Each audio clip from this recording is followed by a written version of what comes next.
El proceso de descubrir el pasado es conectarse con una parte del tiempo que murmura entre los años. Es abrir una luz tenue que nos permite entender el presente y hace del futuro una posibilidad más cercana, pero a la vez algo instantáneo y volátil. Hice de mi búsqueda introspectiva una forma para intentar decodificar lo que me rodea, resignando la absorbente lógica. Es verdad que en algunas ocasiones la fe digrega la razón, y es por eso que elegí creer cuan reflejo e instinto que llevo dentro.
La arquitectura y sus formas me atrapan.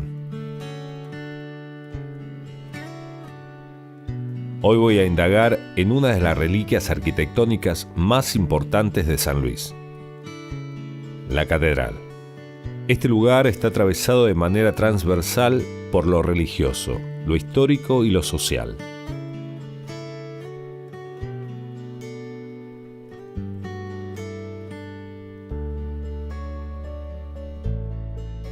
El testimonio de Guillermo será el punto de partida en este emocionante viaje.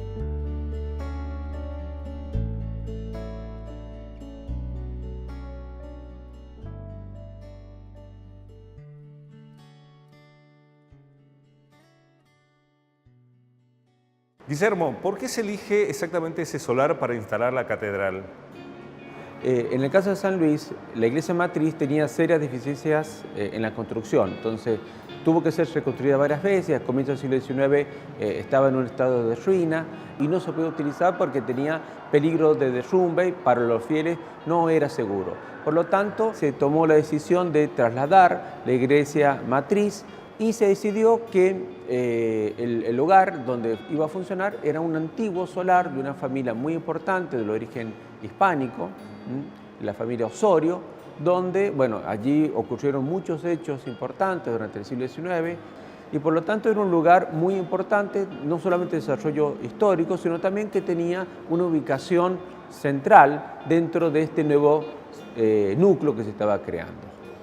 Desde lo constructivo, la importancia de la catedral, ¿cuál es? Y hay que tener presente que se trataba de una nueva forma de edificación, es decir, la iglesia matriz, que después posteriormente va a ser elevada al rango de catedral, nació con los elementos constructivos y arquitectónicos de la Revolución Industrial. Es decir, rompió con su pasado hispánico, caracterizado por la construcción de palos, de caña, de barro, de adobe, y se construyó con los elementos que provenían de las nuevas técnicas constructivas, ladrillo, cemento, hierro. Es por eso que pudo ser construida por etapas a partir del año 1883 aproximadamente. Primero una nave central, después las naves laterales para construir la típica forma de las antiguas basílicas, después una torre, posteriormente la otra, y por lo tanto esa forma marca la modernidad en las formas constructivas.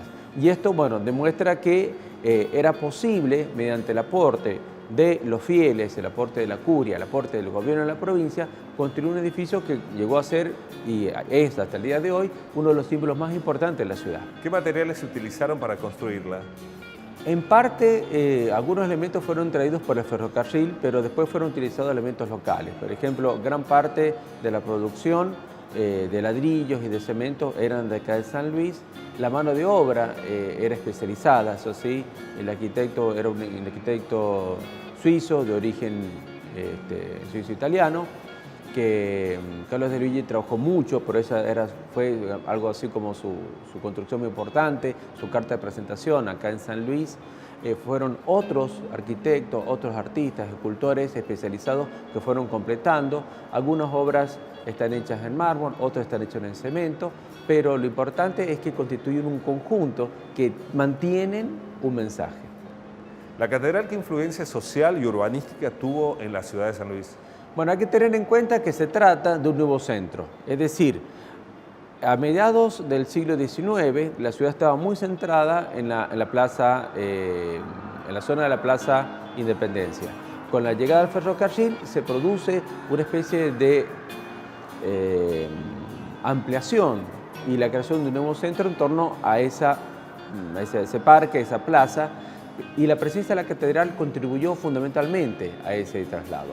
Y además, obviamente, se constituyó en el centro principal de la acción social, o sea, las personas asisten a la iglesia, pasean por la plaza, asisten a las escuelas, hacen sus trámites bancarios en la plaza y se ha constituido hasta el día de hoy en el principal centro social, económico e incluso político, por los actos políticos y las manifestaciones se realizan justamente en ese lugar.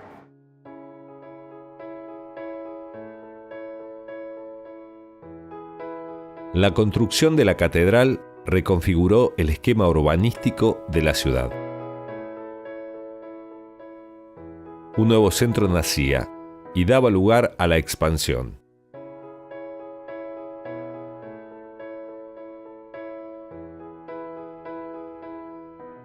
Hugo es arquitecto y más allá de sus conocimientos sobre este lugar, su vínculo con esta parroquia y la fe es cercano. Hubo una época que la iglesia matriz, que estaba en una esquina de 9 de Julio y Rivadavia, donde ahora hay un bar, estaba muy venida a menos, se había derrumbado varias veces, estaba muy destruida. Entonces el gobierno decide crear una iglesia matriz nueva. Había una familia que dona el terreno o, en cierta manera, dice que lo cede siempre y cuando se construye esa catedral, una iglesia. No era catedral, era una iglesia matriz, la nueva matriz. Y entonces el gobierno se acerca, pone fondos, compra un proyecto en Buenos Aires, un arquitecto que se dedicaba a eso, se comienza a ejecutar, se autorizan los gastos, se contrata una empresa, Sartorio de Luigi, que eran conocidos italianos que habían realizado varias obras, y comienza esa gran tarea, ese gran desafío que es construir en esa época que no existían grandes edificios, que no existían edificios sólidos, monumentales, y bueno, surge ese proyecto que para la época era extraordinario. ¿Qué estilos confluyen en la estética de la Catedral de San Luis? Es una suma de estilos y de edificios que se habían construido de tipo iglesia, y por supuesto tenían características que el tipo de columnas, si son jónicas, es toda como una nueva interpretación de la arquitectura griega, monumental de los templos, columnas, y hay similares en el país.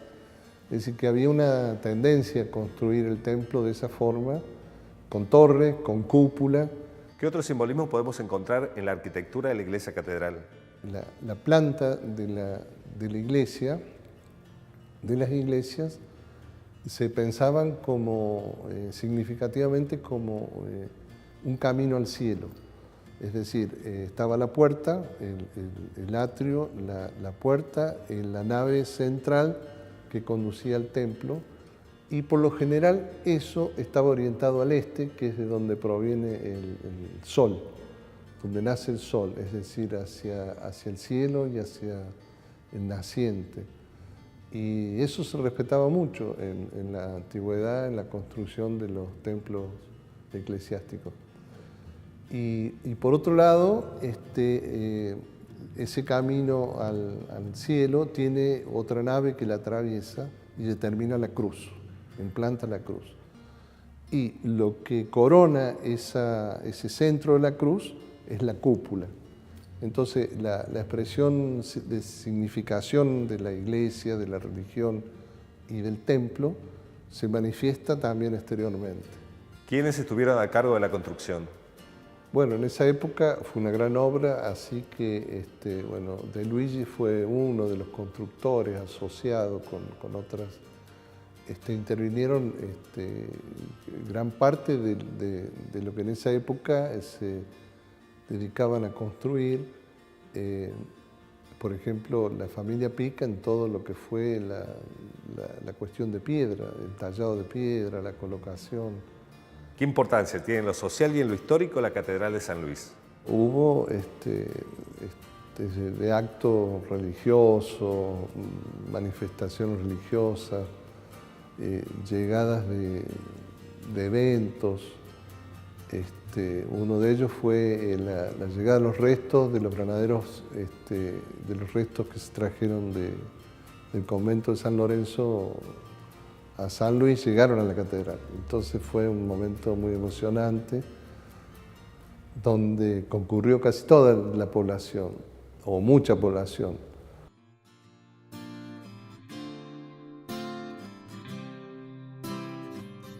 En cada paso que doy descubro un nuevo detalle. Cada elemento que compone este lugar aporta armonía y equilibrio.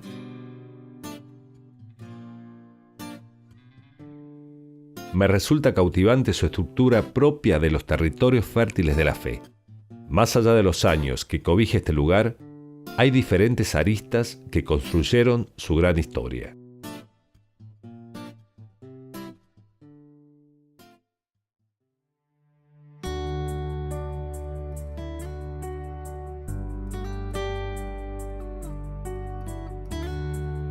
Somos lo que vivimos. Los recuerdos son la energía cinética del alma.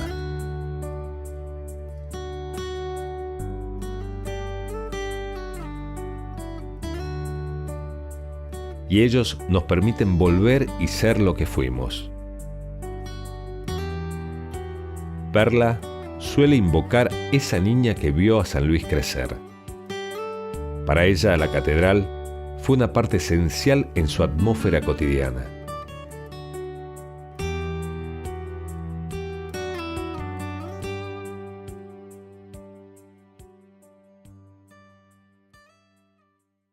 Perla, ¿cómo empezó su vínculo con la catedral?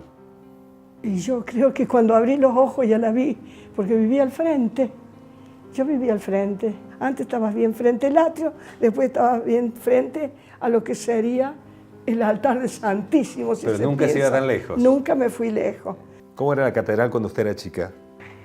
Tenía muchas cosas que hoy tienen y no tenía. Por ejemplo, no tenía la torre que hoy tiene, la torre hacia el lado sur. Esa no existía. Tenía todo el costado de la Pringle en ladrillo, estaban los nidos de las palomitas y estaba abierta. ¿Podía acceder por el costado también a la iglesia o no? ¿Siempre fue la entrada, fue el frente? No, por el costado de la Pringles había una puerta que está en la actualidad cerrada. Cuando nosotros éramos chicos, íbamos a la doctrina o a la misa, salíamos los chicos por allí, por la calle Pringles, y siempre había bollitos para todos los que habíamos estado en misa. Un bollito para todos los chicos, que me acuerdo que los regalaba una señora de Odichino. ¿Regalaban? Claro, ella regalaba los bollitos para los chicos que íbamos a misa los domingos. ¿Y cómo era el cotidiano, el vínculo o la relación con la iglesia en lo cotidiano, viviendo tan cerca? Cuando yo era chica era ir a la doctrina los días domingo a la tarde sonaba una campana a las 3 de la tarde y todos los chicos del barrio íbamos muchísimo a las 3 de la tarde y a la mañana había lo que se llamaba misa de los niños. Entonces, todos los domingos a la mañana y todos los domingos a la tarde íbamos a la catedral. En ese periodo, cuando usted era chica, ¿cómo estaba distribuida o cómo era la catedral por dentro? Bueno, la distribución es similar a la que en la actualidad. Lo único que ha cambiado, que donde hoy está la Capilla del Santísimo, que es una creación de Monseñor Laice, eso era una sacristía. Por lo demás, ¿El órgano estaba? El órgano había un armonio, no un órgano. Monseñor Di Pasco, él trajo un órgano y es una maravilla el órgano que hay, una maravilla, uno de los mejores que hay en Cuyo. Otra cosa, cuando yo era chica, el techo de la catedral era celeste y tenía como pintadas unas estrellas amarillas, así era el techo.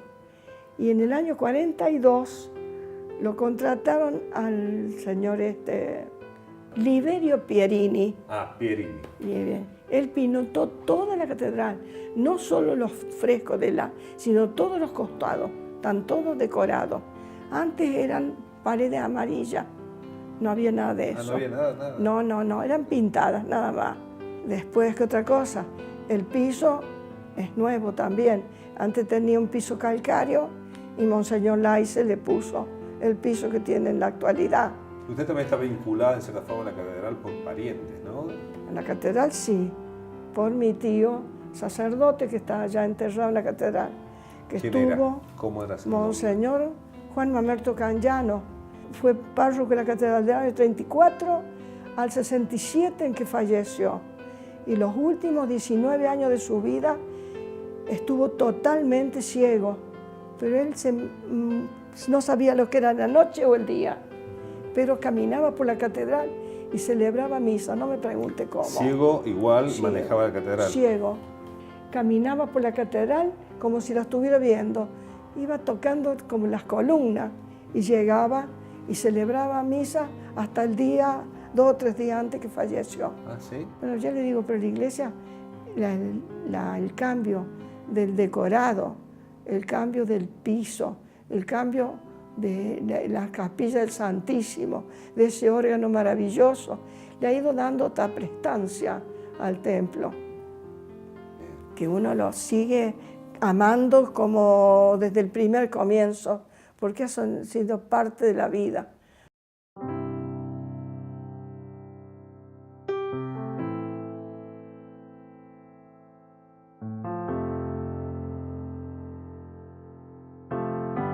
En la fe se encuentra la tranquilidad.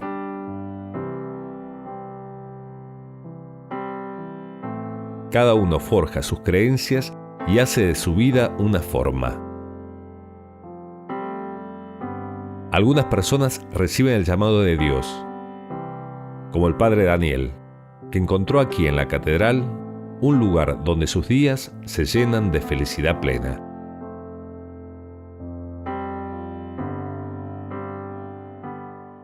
¿Cuál es el significado de la palabra catedral? Viene la palabra cátedra, que es la sede, donde se sienta el que enseña. Entonces, la catedral es la sede que Cristo eligió como sucesor de los apóstoles. El obispo es el que enseña. ¿Qué cosa enseña? Enseña las verdades de fe que conducen al hombre a la salvación eterna. Le enseña para qué ha sido creado y cuál es el fin del hombre.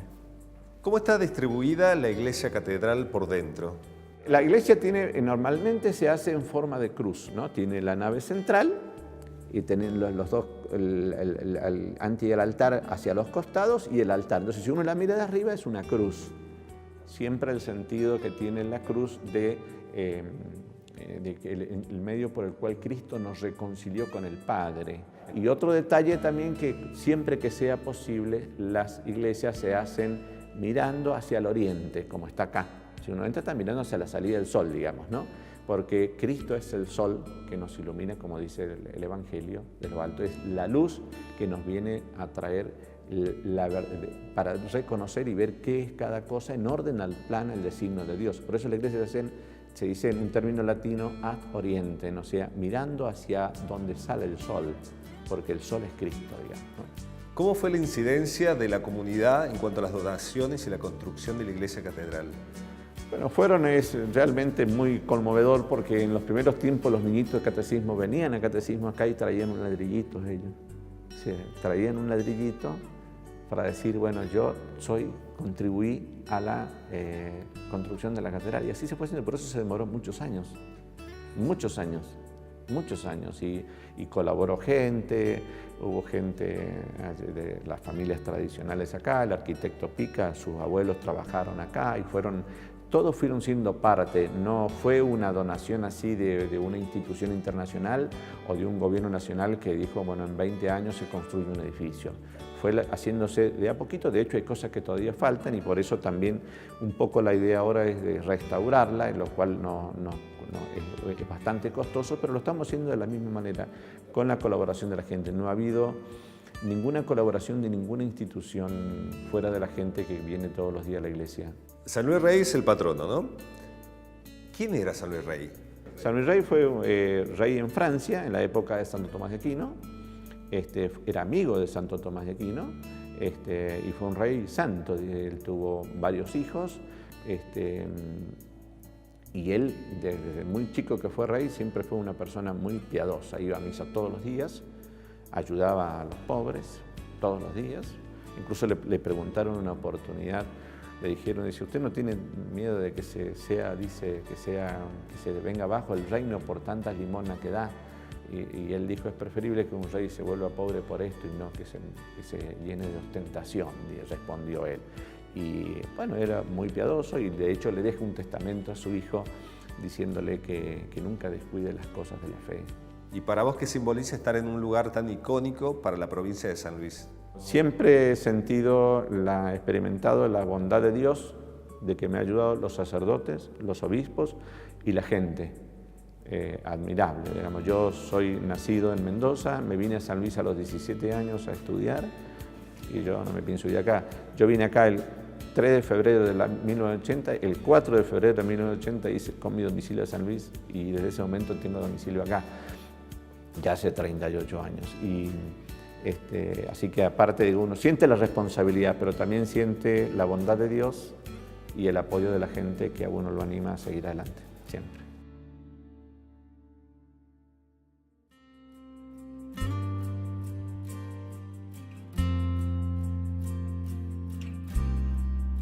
Hoy aprendí que la vida se resume en las creencias. Hay una idea íntima existencial que debe ser respetada y valorada en cada uno. Vi el tiempo y su paso, en la tangibilidad del patrimonio, entendiendo que la historia es más importante que sus componentes. Dejé de pensar y de suponer. Apagué la razón y su vorágine, para verme así, tan frágil como liviano, tan libre como preciso. Admito que aún no he logrado dilucidar el entramado de la construcción del destino. Una idea recurrente monta el ala delta de mi mente. Solo es cuestión de dejarse llevar.